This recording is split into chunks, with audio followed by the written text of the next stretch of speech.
This morning is on EU enlargement and transatlantic cooperation, a shared challenge in response to the Russo-Ukrainian war. As you know from previous years, in the first phase we have the presentations of our current fellows and the projects, and we then have fellows from previous years commenting on the research that is being done, and as you see it's on and Nikola.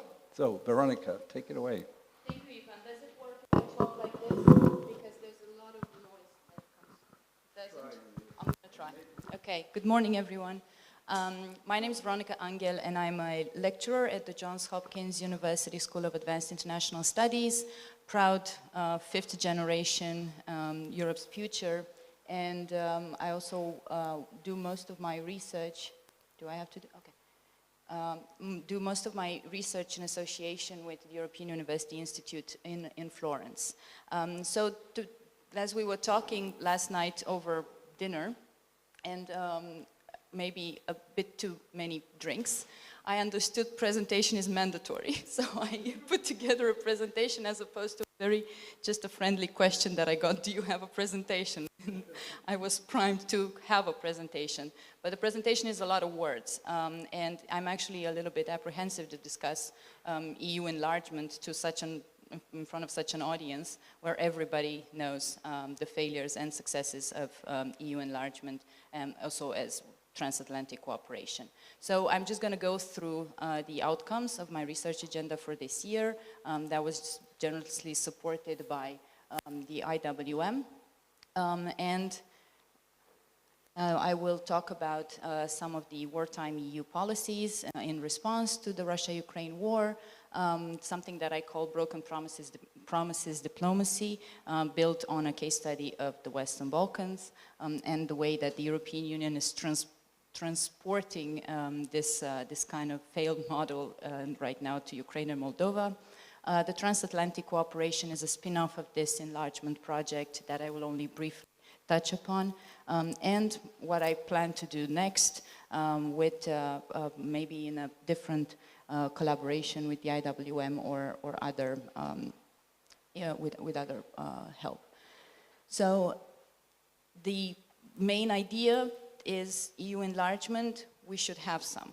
I think that is the way that we defined it last night, so we shouldn't talk about it for hours when the conclusion is we have some EU enlargement. And as we all know, the Russia-Ukraine war has to some extent revitalized this process. And we won't go through the steps of that. We all know in this room how that happened. And the question is whether this revitalization of the EU enlargement process means something for the EU or for the candidate state, or is it just more rhetoric that's going to lead nowhere? And of course that the answer lies somewhere on a spectrum of transformation. It could mean everything, it could mean nothing. So my working hypothesis throughout this year was that enlargement to the East was not a preferred EU working agenda in the past. It was rather an accidental enlargement. This is previous work that I've done with other colleagues. And because of that theoretical approach in the past, this accidental enlargement, we think that the EU is taking the same kind of step right now. So instead of thinking of the EU enlargement as a kind of an obstacle course towards membership, the EU is actually using it for something that it wasn't designed to be in the first place, which is stabilization and security building mechanism at its borders. So you have this kind of separation between declared goal and how it actually works in practice. So as you can imagine, this has very ambiguous effects on the countries that are trying to get into the European Union. So the outcome of previous rounds of enlargement was in fact reactive and context-driven. So now the question is it going to be the same for the Western Balkans now or for candidate states like Ukraine and Moldova? And the possibility of ending up with an enlargement like the one we had towards the countries of Central and Eastern Europe is in fact quite low, because Right now, enlargement itself is different. Like I said, it's this kind of mechanism for stabilization and peace building. The domestic situation of countries in the Western Balkans is different, and the European Union has also changed. So we have all these different kind of conditions on the ground, as we would call it, that are very unlikely to lead to the same result that the reaction of the European Union to the wars of Yugoslav dissolution has led to the extension in the countries of Central and Eastern Europe. And this was the argument in a paper that came out earlier this year, together with a colleague, Jelena Jancic, from Montenegro in the Journal of European Integration. So thank you, IWM. The other project that was a spin-off from this was, okay, but what does this mean? What should the EU do, right? Once we decide that there is such thing as a broken promises diplomacy that existed in Western Balkans, doing the same thing, expecting different results, is a very madness. And that the EU seems to be doing just that, right? Exporting this model that failed in the Western Balkans, and it failed in the sense that in many countries the EU has lost credibility, and it's not adapting. On the contrary, it's overlapping institutions, again, something the EU has always done. It's creating the European political community, it's creating different kinds of mechanisms that are not necessary if the EU were to focus on what the enlargement means and how it should look like going forward. And it's treating candidates in a very Schrodinger's cat kind of way. So if you go through the documents of the European Union, you can see that they're either seen as external partners, so Western Balkans in the strategic compass are seen as out, right? So you collaborate with them in a similar way that you would do with partners in the African continent, for example, or the new enlargement methodology, they are in.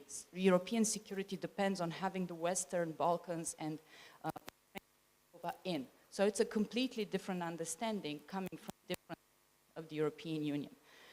Now, the alternative to this, as we've discussed among ourselves and several others, is to have a phasing in approach of the candidate states. And just to tell you that as I work for the European University Institute, this is pretty much what our partners in the European Union are asking us to do.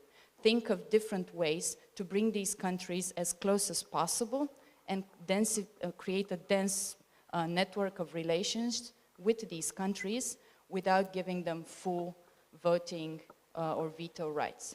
This is what I'm just in earnest disclosing, that this is most of the research projects that are coming as a request, but it's also something that comes from the side of researchers, because these processes of enlargement would need some rethinking.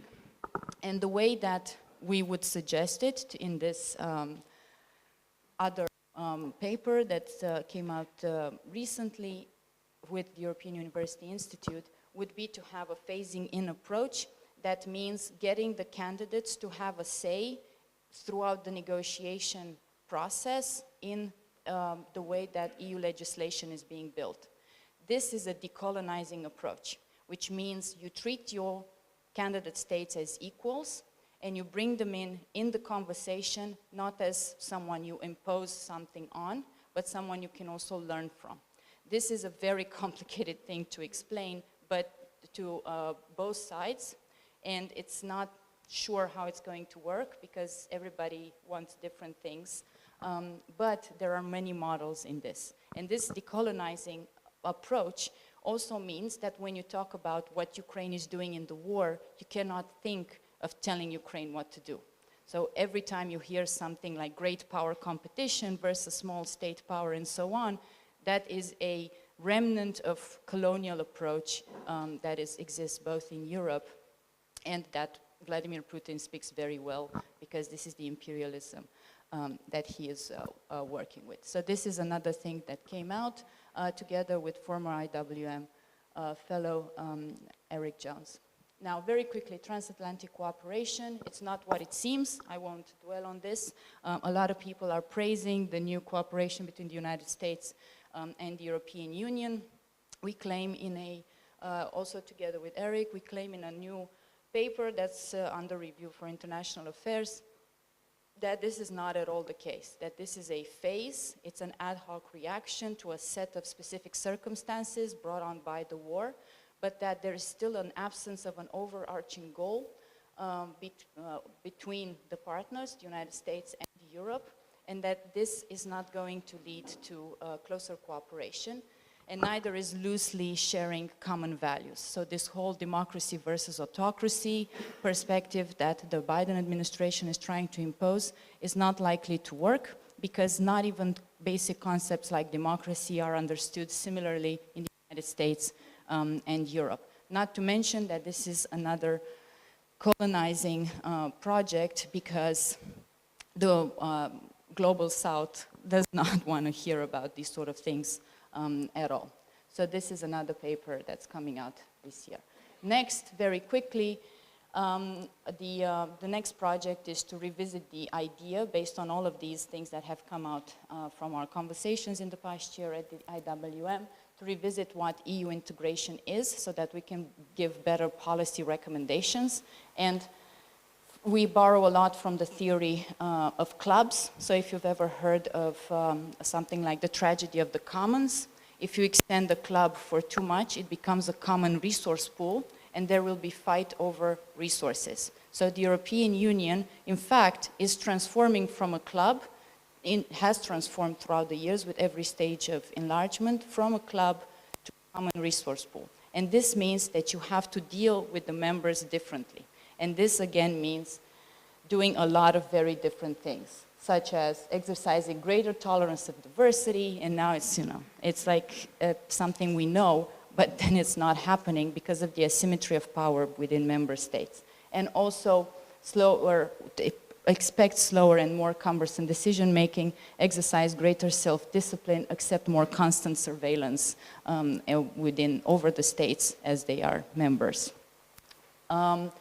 A disinformation project that we can't talk about right now is the next thing where I won't talk about it now. And finally, some conclusions. What are the implications for Europe if we are to take a look at all of these things together? Membership will definitely become harder for existing member states. So this is a forecasting exercise as well. The organization as a whole suffers from greater negative externalities, and it has to bring more of those problems in and deal with solidarity internally. Governance arrangements become overstretched, and members will have to draw clear boundaries to further enlargement, because otherwise it's not sustainable. So at some point, either you change what being a member of the European Union means, or you set some boundaries and you find an optimal club size of some sort. But the most important part is to remember this idea that offering without giving is another form of power. And this is exactly what the European Union seems to be doing. It's offering, but it's not giving. And that is exercising power that the candidate states don't have. And we should think of the way of getting over this. Okay, so that was very quickly what I had in mind.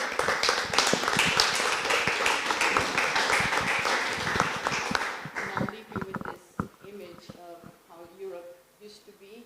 Café, oui, merci. Aujourd'hui, l'Europe is everything else. Espresso to decaf. It's just something to regulate. Thank you very much, Veronica. And as you said, I think we have probably a room which is so dense on enlargement knowledge and expertise that you would be hard found to find a other place in the world where you have this kind of brain power, expertise, people with knowledge from the ground who have lived and experienced all this, not least Nikola Dimitrov from North Macedonia, but everyone else here, or Stefan, who has worked on this for, like many of us, forever.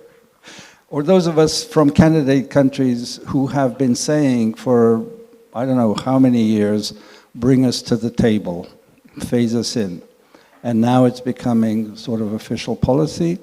As you know, yesterday we marked the 20th anniversary of the Thessaloniki summit that took place under the Greek presidency, and that announced that all the countries of the Western Balkans would become members. And then Romano Prodi, who was then president of the Commission, famously said, without ifs and buts, provided, of course, they fulfill the criteria.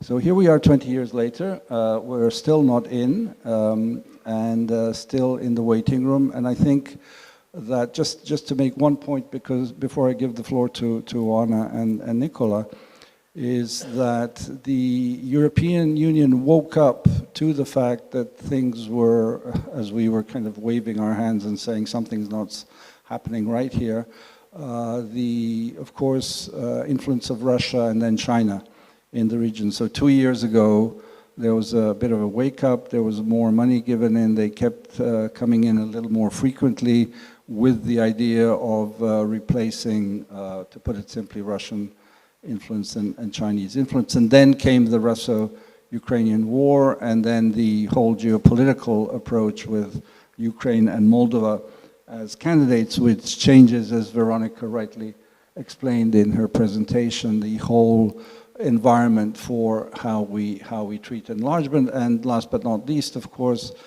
in Bratislava about a month ago or even less, von der Leyen had her speech, as did Macron, but von der Leyen announced this new package on bringing in the countries, and I'm sure we'll discuss this both in this panel and then in Christoph's panel. And Christoph is actually one of the rare people who tweeted yesterday that there was a 20th anniversary of the Thessaloniki summit. So it recedes in time and becomes sort of something that some of us remember, and some of us were actually there, and I think quite a few people in this room were in Thessaloniki 20 years ago. Maybe there are some anecdotes somebody wants to tell about that in the coffee break. So as you know, these are 1-hour sessions. They're punchy.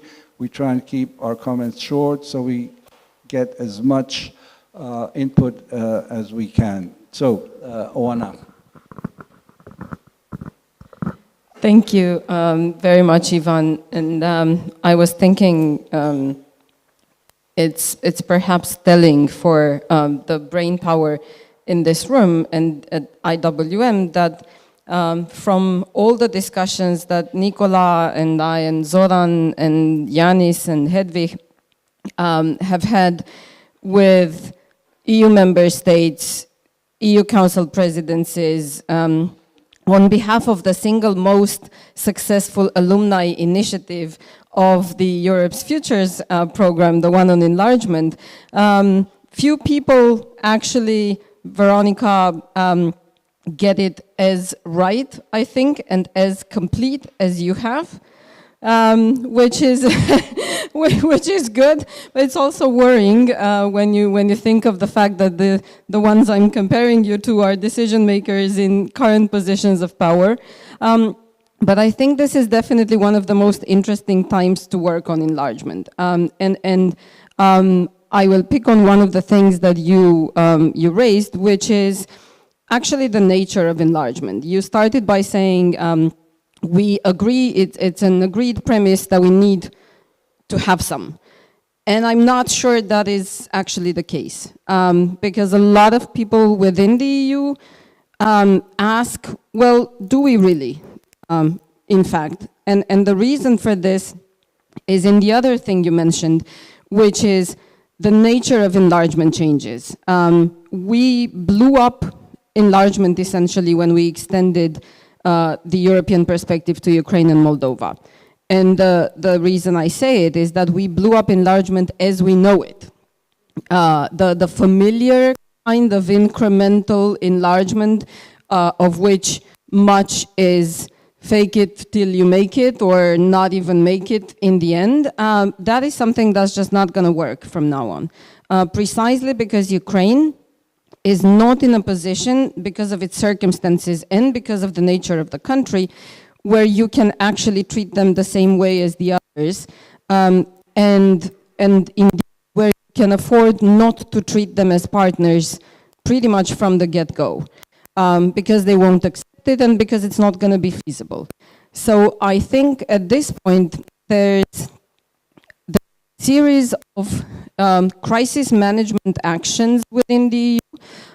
See the process at this point not as a strategic reflection process yet. I think the seeds are there, but it's not a strategic thinking process yet. We are still in crisis management mode, and I think we are still improvising within the EU. And one of the main acts is between, what do we do? Do we change enlargement altogether? Do we change what it means to be a member by amending the decision-making processes within the EU, by amending what you get at the very end of the road? Is it going to be less, or is it going to be different from what we have now? Or do we try to keep the same and essentially at the very end of the road, you get the same kind of promise that you get now, but we might never get there. And I think both scenarios are under consideration. One being, we set the final goal as membership without necessarily seriously thinking that every country will get there if they deserve it and fulfill the conditionalities, or we change the nature of the final goal, and then it becomes perhaps more feasible that everyone who deserves to get there will. And that's why I'm saying I think there's a lot of thought process into this. One of the, I will just make a few brief comments on some of the points that you made, Veronica. One is, I think the fundamental nature of the process still remains one of stabilization and ensuring Europe's own security. And I think it's still pretty much self-serving, if you wish, for the EU. Perhaps it's not abnormal that it is so. Perhaps it's not bad, because this is a geopolitical argument. And I think as long as we keep that as very high up on the background of what we do, well, at least we acknowledge that this is Europe fighting something together, and then we are partners. And one of the reasons the European political community has registered a kind of success so far that wasn't necessarily warranted, since it started a little bit like an empty shell, is precisely because people are around the table with equal status, and there is no pressure of adhering to some sort of cumbersome common system of rules and values and so on. It's pure and simple, equal round table negotiation. And that shows you, I think, how essential this is at this point. The other essential thing is indeed the phasing in. I think it was long due for us to acknowledge that there is no way, and I see this in Romania, by the way, and in our still limited capacity to play an active role within the EU. I mean, you give people tasks for 20 years, let's say, and then one day you say, now you're an equal partner, start having some initiative and defend your interests, when you haven't even defined your own interests well enough, because you had the roadmap from the EU. So obviously this is like training for a marathon, and you know, training your legs and training your arms and being very fit, but then nobody ever trains you in actual running. And then one day you say, come on, now start running and win the race.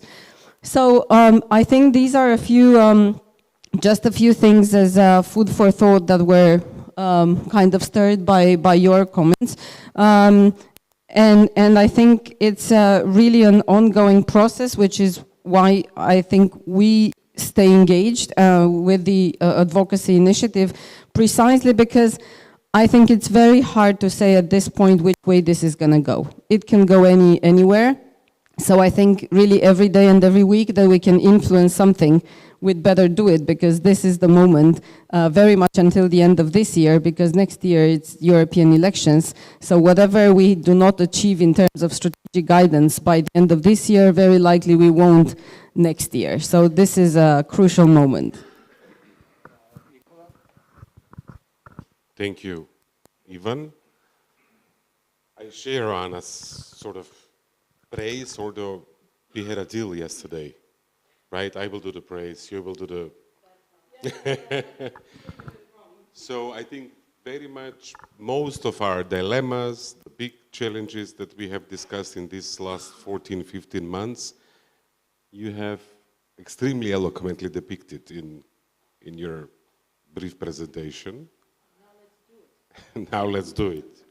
So I'm gonna make 4 or 5 points, knowing that I speak to this extremely knowledgeable audience on enlargement, so I will skip a lot of the basics. We will have Natalie Toci with us, I think, tomorrow. She wrote in Politico that, although the text is more nuanced, the title was quite bold, Enlargement is back. And I think the judgment on that is still, you can argue both ways. There is plenty to say that enlargement is really back on the agenda, but then there is plenty also to say that not much will come out of this. So I think the judgment is out there. There is a lot of talk, but there is still no substance. There is still no policy changes. And what we really need, which we lost in the last years, is the political will. Many of the problems will be fixed if we have the political will of the member states, that I think will to some extent provoke a reform will in the candidate countries. Few points. I think we still have the challenge of there is too much focus on the process and not enough on substance. We are at a stage where I think today Commissioner Várhelyi is briefing ministers of the member states in Stockholm, giving his verbal presentation on the progress of Ukraine, Moldova and Georgia.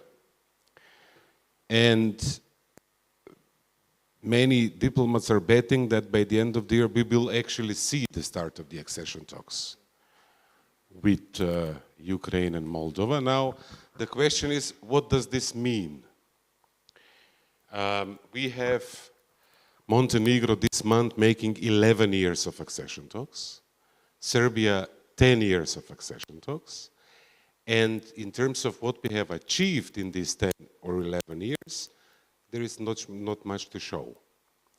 And the results are completely comparable with the countries that have not started the process. So in terms of merit and the result, there's not enough substance. There is so much pressure and concerns, people coming to Skopje, my country these days, North Macedonia, pushing about the constitutional amendments. Oh, but you will miss the, the train is finally here. But this is, again, too much process. We are at a stage of the game where we don't even know what is the end game. And I think you had this there. Accession has become a management tool. How do we manage countries in the Western Balkans, and now we have more, to prevent major problems perhaps, or it's not a tool for progress with the goal of full integration at some point.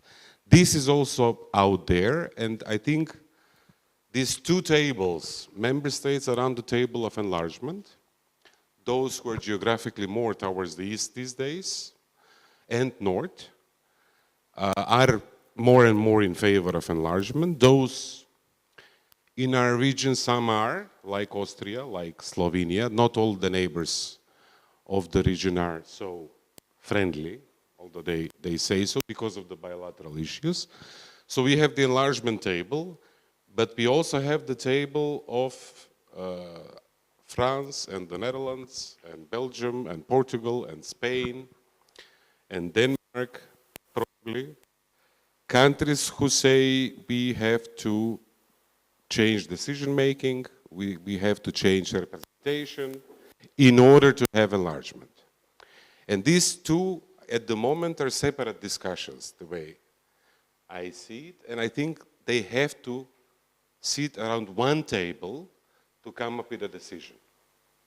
I've heard some people in the inner circles of important European leaders the other day saying maybe we need a time frame, a bold political vision that will say by 2030, maybe even by the end of the term of the next commission, so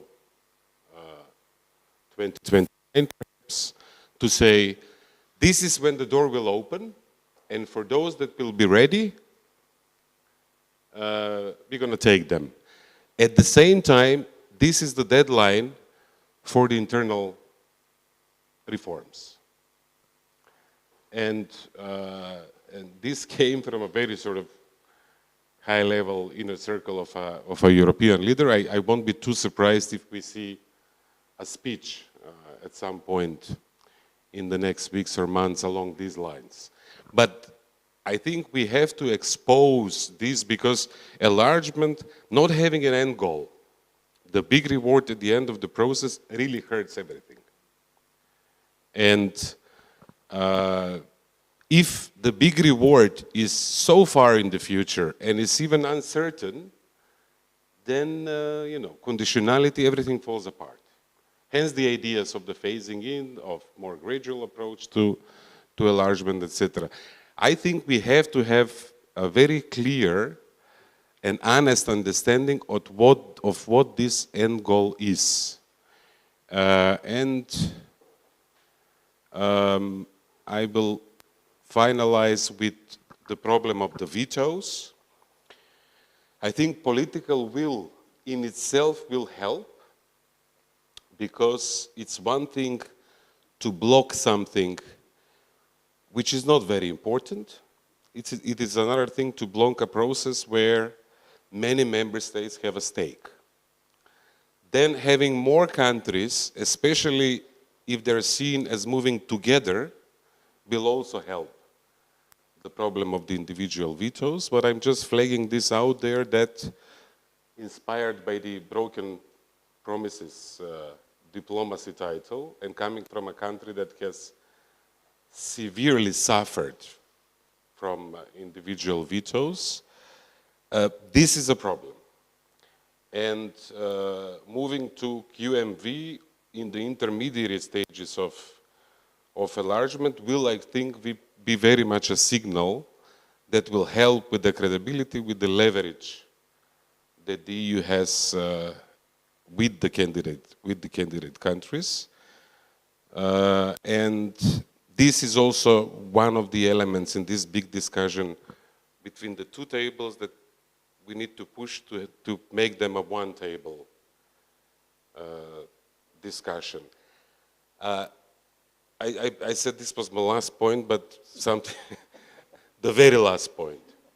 If we can get a 30% impulse from the EU, maybe we can sort of revive the reform energy in our region. And we're going to provide the 70% that are needed. At the moment, it's not there. And actually, talking about Thessaloniki, and I remember 2005 becoming a candidate country, arguably we were more ready back in 2005 than we are in 2023. So we need the impulse, and then we can use the impulse to revive the energy in our own countries. The agents of change are leaving our countries. So we don't have much time. We have to use this next few years. Thanks. Veronica, if you agree, I'll open it up to the floor, and then you'll have the final comment. And yes, and many of us in this room fought for Macedonia to get that candidate status in 2005, but there was one country south of you that had some problems. But we'll skip that. Okay, Olivia's hand in front of me first. Do we have a roving mic? Felix, yeah, please.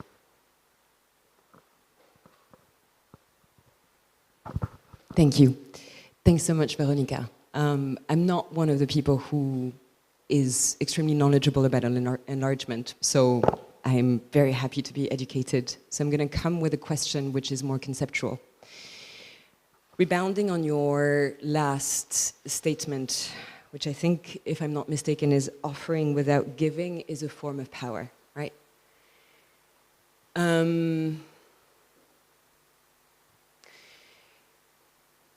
The EU is an idea. It started with an idea of togetherness means being stronger. And from the idea, there was an architecture that was built. And the architecture was an industrial one, which then evolved into an economic one. The original basis of the architecture was the steel and coal community.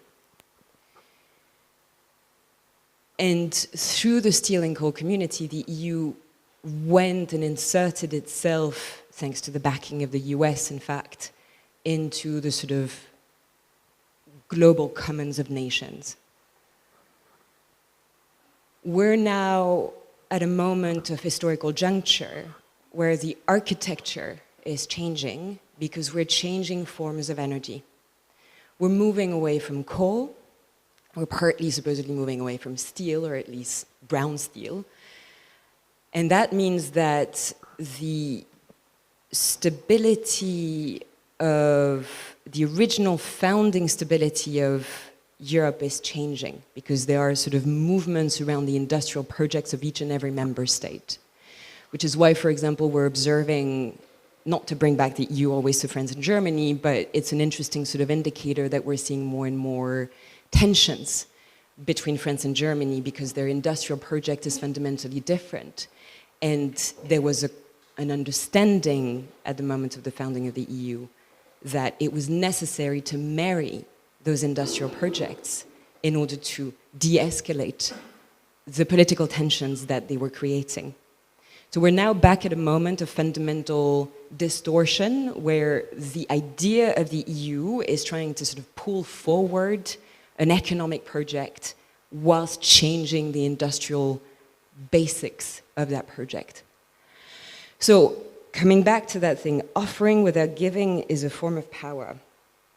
Giving entails, at least to my understanding, that the EU thinks of itself as a project with strength. Technically, philosophically, you can only give from a place of strength. But at the moment, the EU is thinking of itself, and not just thinking, it is factually in a very fragile place. Because all of the different supply chains that will allow it to move towards a new epoch are essentially coming from outside. And technically, they're partly coming from the Western Balkans, or they could be coming from the Western Balkans. Which then brings back a tension, right? Are we moving into an era of enlargement with an idea, which is attached to together we're stronger, especially around, like against external forces?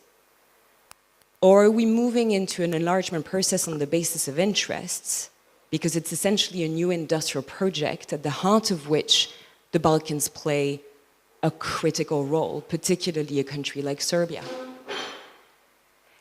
Because if we're moving back into that space of interest-based sort of negotiations, we're not really looking at giving, right? We're not coming from a place of giving, we're coming from a place of negotiating what the future of strength will look like and how that strength should be exerted from the inside of the project and against external forces.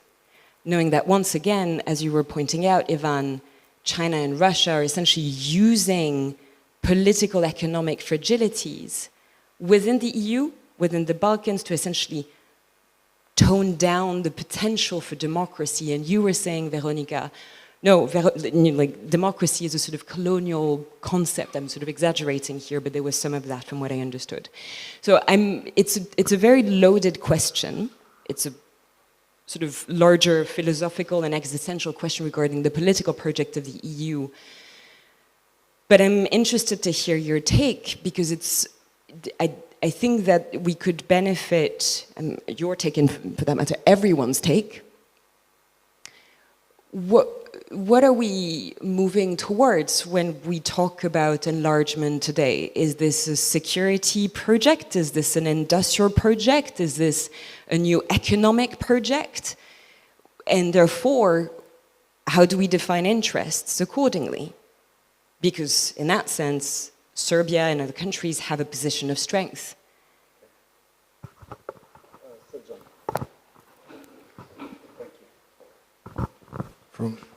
Thank you, Ivan. Well, I have a very simple question. So we are, in all these debates about enlargement, what I feel is that we are living in three parallel bubbles. You know, one is the bubble in Brussels, and maybe to which sometimes, you know, many of the experts working on enlargement work with is this bubble where when I went with a group of colleagues to Brussels, at every meeting they were telling us next commission is the Enlargement Commission, you know. Then you have the second bubble, which is in the EU member states, and look at the campaigns for the next European Parliament elections, and in which of the countries enlargement is a predominant debate. You know, I mean, they haven't really heated up yet sufficiently, but I would suspect in the most important countries it won't be a predominant debate. And third bubble is ours, really, in the region, you know, where we are to such an extent, and I want to quote Nikola, you know, veteran candidate countries and waiting 20 years in line that we lost completely all hope. Somebody was telling me, you know, why aren't you flying EU flags at anti-regime protests in Serbia? Well, I said them, well, simply because the EU doesn't deserve these flags to be flown. So, but this is also a bubble, this kind of angry, you know, feeling. It's not sufficiently pragmatic. So how to burst these three bubbles? That's the question. Okay, behind you, Wojciech and then Philip,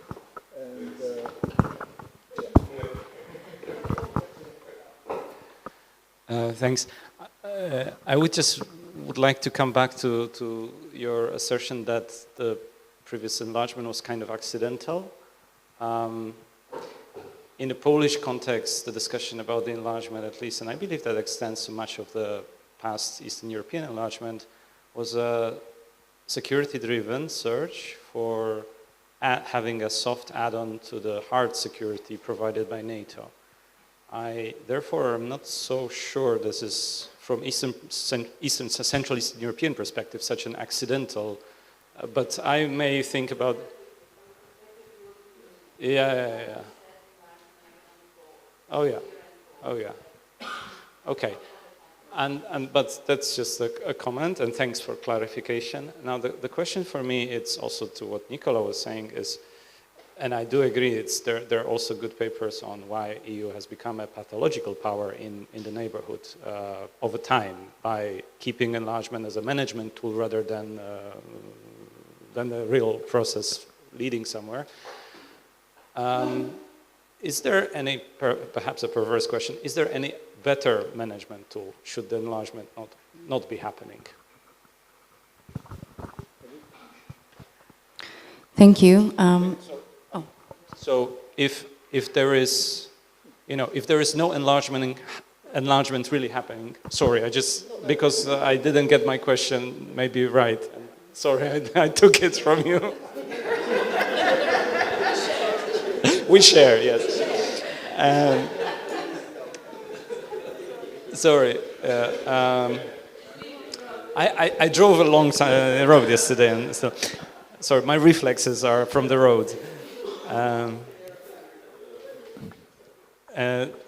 Again, should there be no enlargement process happening, really, so the countries are not joining, is there any better management tool than the enlargement as we know it today?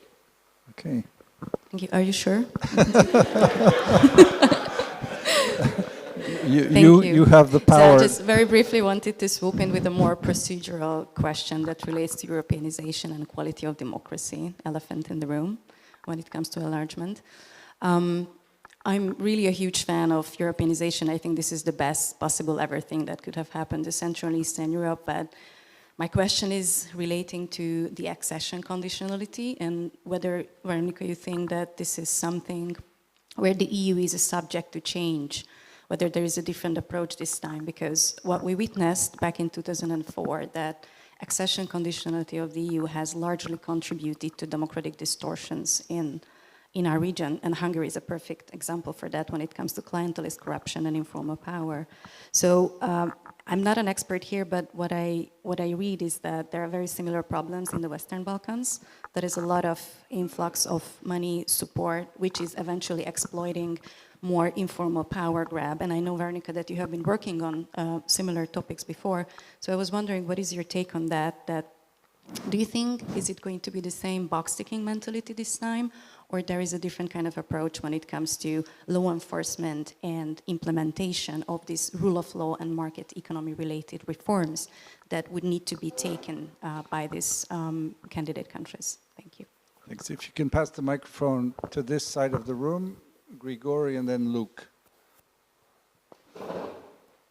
Thank you. So I have a relatively short comment and even short question. So thank you, Veronica, for this excellent, really brilliant presentation. Also, for me, it's a very interesting point, similar to Jacek, that the perception of enlargement by EU itself wasn't accidental, and probably it's accidental and not preferred agenda. However, in our countries, really, it was very preferred agenda dominating, and the accident which really happened was the collapse of communist regimes in these countries. And I mean, it was the key word, the return to Europe. So, and then what Edith said about conditionality, once our countries get the status of applicant countries, the conditionality started to work. And it was a successful process in case of Central European countries, Baltic states, maybe less successful in Western Balkan states, but now looking back to this process, I think that European Union probably lost also these countries, but I mean, in peaceful conditions, I think European Union could be more efficient in this process, and today probably the situation would be better. And now my question is about Ukraine. Because this conditionality was successful for us, we really improved our social, economic, political, constitutional, spheres. So it was kind of award for us that we, and especially Slovakia, because Slovakia was a backward country, due to authoritarian practices. And now, I mean, from your research and your analysis, you are following, how European Union is now responding to Russian-Ukrainian war, and a specific question about Ukraine.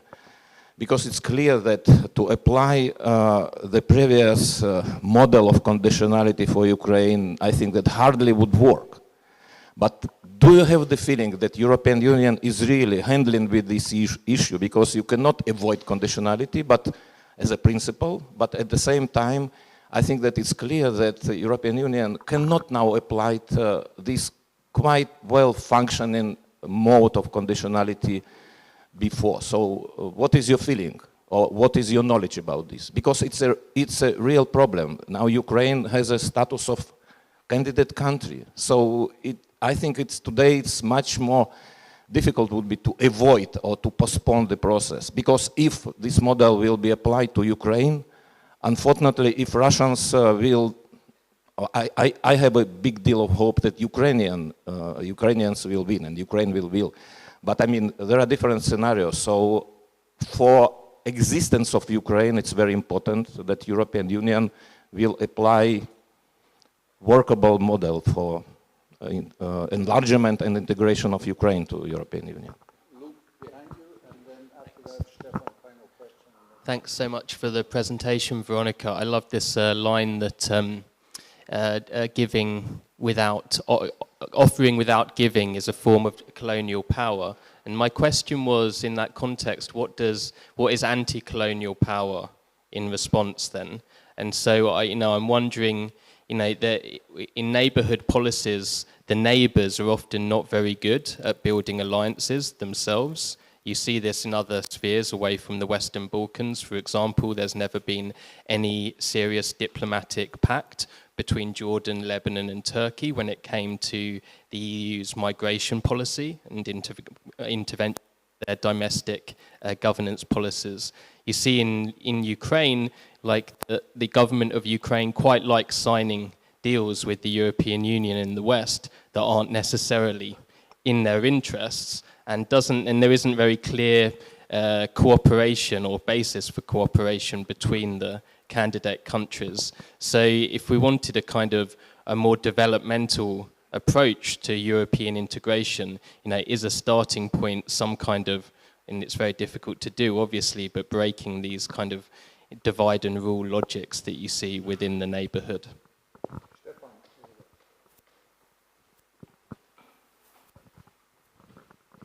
Thank you. I actually was in Thessaloniki in 2003, and I have no wonderful anecdotes, unfortunately, but I think the prevailing sense, if I recall it correctly, was one of disappointment, bad disappointment, basically, because the Greek presidency, with whom I worked very closely, had very ambitious plans in terms of a lot of money, a lot of commitments in terms of doing all sorts of things.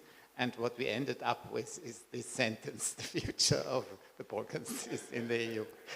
And for the insiders at that time, this was a letdown, really. Now, from today, it looks quite different. I really enjoyed very much all presentations. And I was thinking that what is really radically new and interesting about the Ukraine experience over the last year is the de facto integration, right?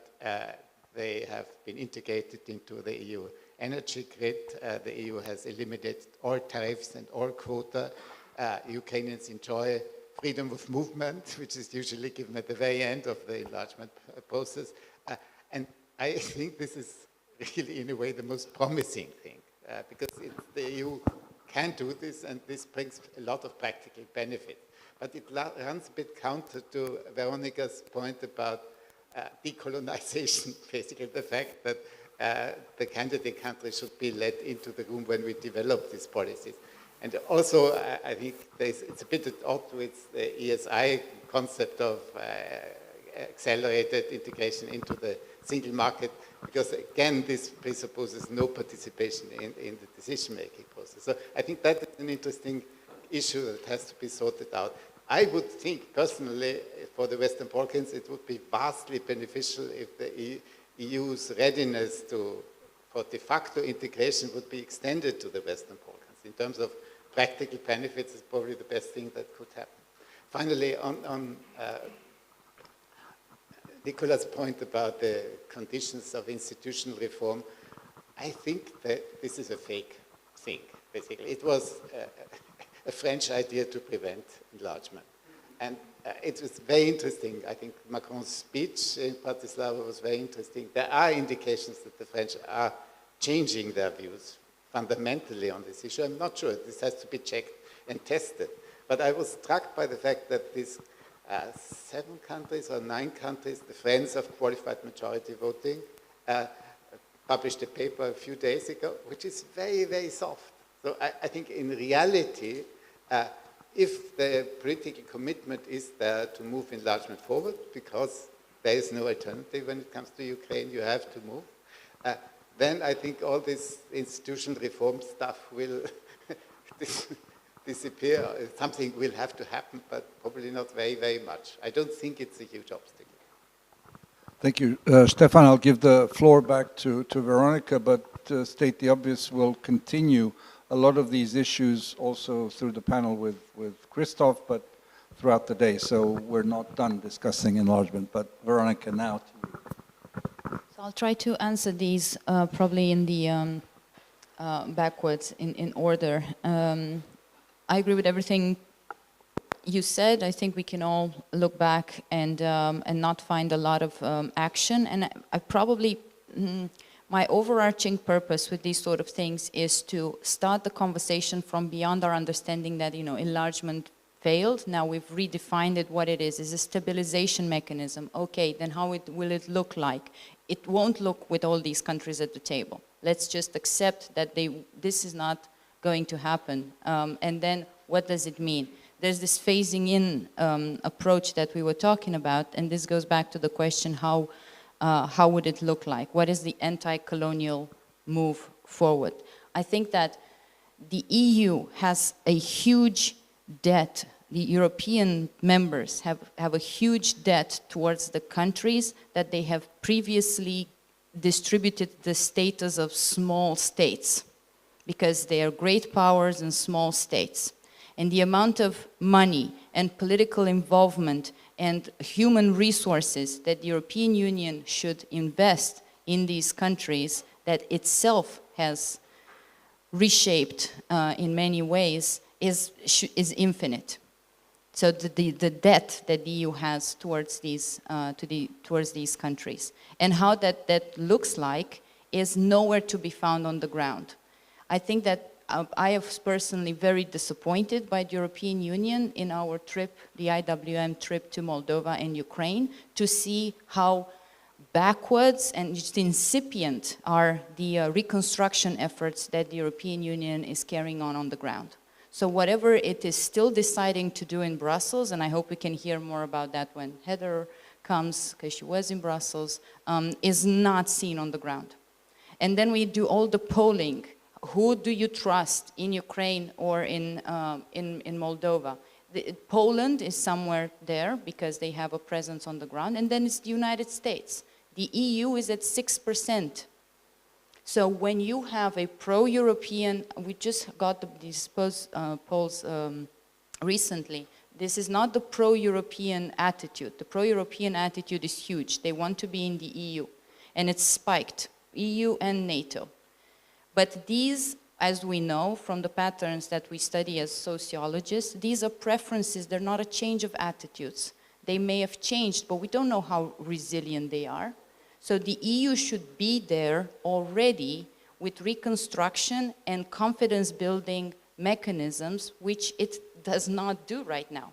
And this is also on Ukrainians as well, for good reason. They say we first win the war and then we consider everything else. That's not right. We have to make sure that we learn from the past in the sense that we build right now. We can't wait. This is not something you do in sequence. And when you have the EU mission in a place like Odessa that has 10 people on the ground to do everything, police, border training, prosecuting war crimes, building social trust. They don't even talk about mental health or these sort of issues for these deoccupied territories. So it's just, there's nothing happening at this point. Security, we've repurposed the peace building facility for Africa to, it's now the EU's peace facility for everything else. It's nothing.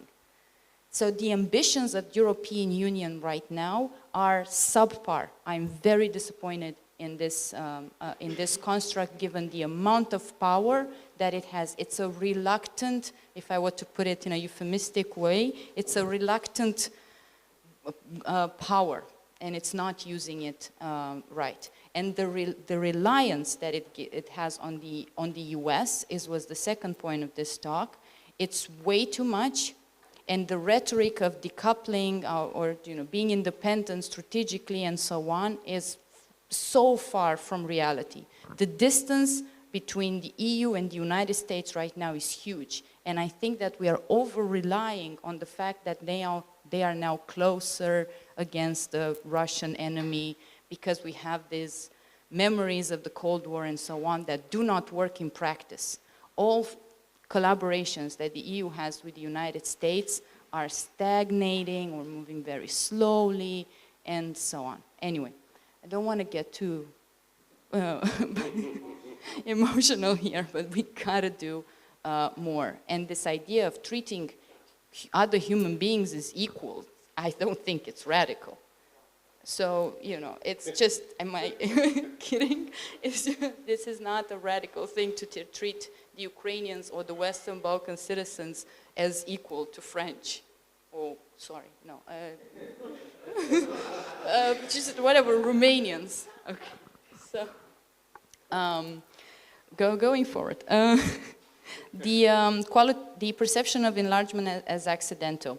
I have a long paper in which we look together with my colleague Eric Jones at DUI at all the steps of enlargement and the kind of documents that the EU Commission has issued. And our hypothesis is that setting up those kinds of Copenhagen standards and then moving forward, and we've also recorded a podcast with Ivan on this issue, were designed to keep states out. So from the beginning, these kind of mechanisms were designed to make the process of enlargement very slowly, if at all. And then conditions, context, the wars in the Balkans and so on have moved different decision-making along the way. So that was the accidental question. And this goes back to Olivia's question about the EU's political idea or project. And I think that most of us are starting to agree, and this is another paper, that Jean Monnet was wrong. Europe is not forged through crisis. Europe is going up and down and back and forward and on different dimensions at the same time. It is either failing forward in a way, or it just goes through crisis, learning some things from a previous crisis, or not. And it's moving in different directions throughout different crises. And this is a longer argument that was also written on. So it's not just one thing, and it doesn't have just one direction. So the things that, when we ask what does the European Union do, it would be very hard to identify the one thing that it wants. It started with, it wasn't an economic idea. It was let's put these economies together so we stop killing each other. That was the main idea. And now the economies are together and we're not killing each other, but we kind of exported the killing to other sides because of these negative externalities. So I think that it's very hard to find one goal for this concept. And it's evolving, it's in constant evolution. One more minute. The quality of democracy. Accession conditionality, will we see the same outcome? As a social scientist, I have to say yes. Because if you look at the patterns, you learn that this is exactly what's going to happen next. So it's very complicated to tell countries in the Western Balkans that you're not supposed to be in because of your quality of democracy when we're dealing with what we're dealing, just like you said, in Hungary. And guys, what are we talking about? Romania is in the European Union, and we're not paying attention to Romania because it's flying below the radar because we're just too busy with the other things. But if Romania entered the European Union, I think there's hope for anyone at this point. Just let's think about that for a second.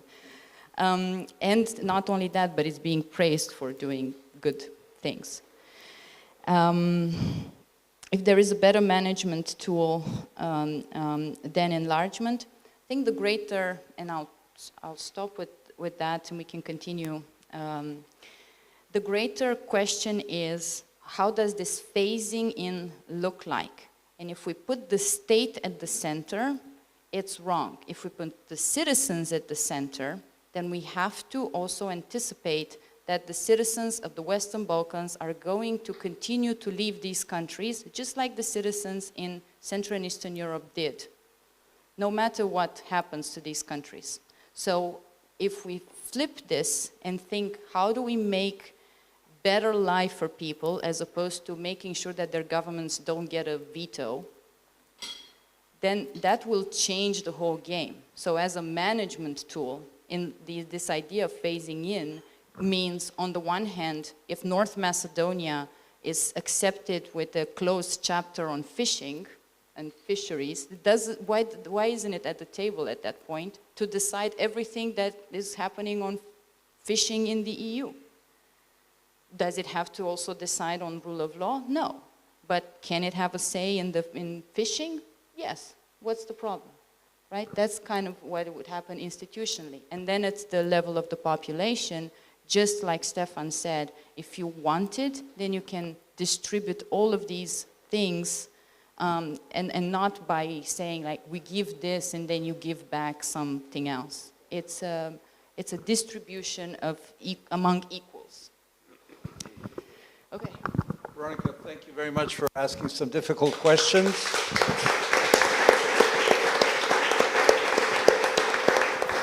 That was truly a great presentation. We have a coffee break now, and we will start in about 25 minutes, but please be prompt. Thank you.